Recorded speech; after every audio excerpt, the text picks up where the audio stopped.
संभल हिंसा 1978, दंगे की आग, लोगों को जिंदा जलाया, 184 की हत्या, 169 केस, हिंदुओं पर अत्याचार, लूटपाट, पलायन।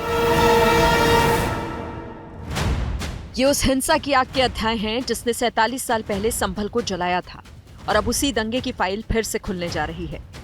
इस वक्त संभल की पुलिस और जिला प्रशासन उस एक एक तथ्य और उन तमाम कागजों को खंगालने में जुटी है जिसका कनेक्शन 1978 की हिंसा से जुड़ा है।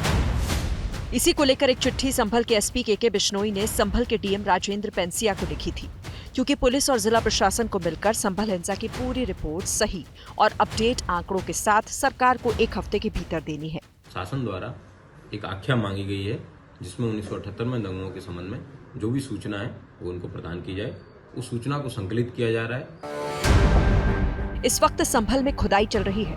हर दिन एक नया खुलासा हो रहा है, हर दिन एक नया सच सामने आ रहा है। 1978 में सांप्रदायिक दंगों के बाद जो हिंसा भड़की थी उसमें जो सच बताया गया वो अधूरा था।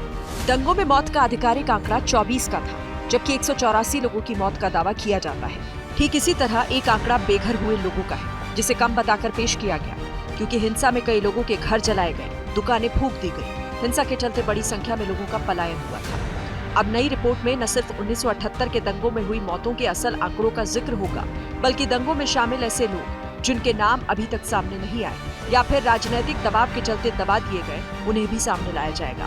तो निश्चित तौर पर यह आवाज सुनी जानी चाहिए, क्योंकि पीड़ित के परिजन अब भी न्याय की आस लगाए बैठे हैं कि कैसे उनके साथ तत्कालीन सरकारों ने मजहबी तुष्टीकरण के चलते अन्याय करने का काम किया था और अन्याय करने वालों का साथ देने का काम किया। कांग्रेस के समय में लगभग 5000 से ज्यादा बड़े सांप्रदायिक दंगों का इतिहास रहा है। आपको भागलपुर याद होगा, आपको भिवंडी याद होगा, आपका मलियाना याद होगा, आपको मालेगांव याद होगा, लंबी श्रृंखला है।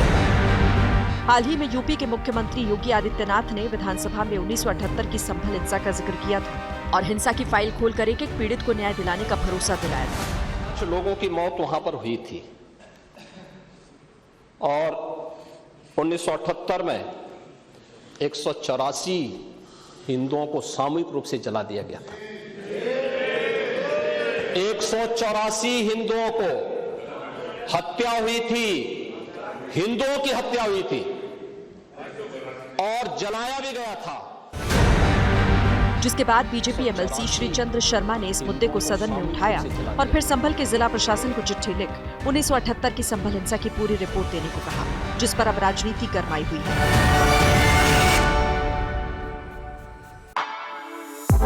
For exclusive and insightful videos, subscribe to our new channel ABP Live Premium.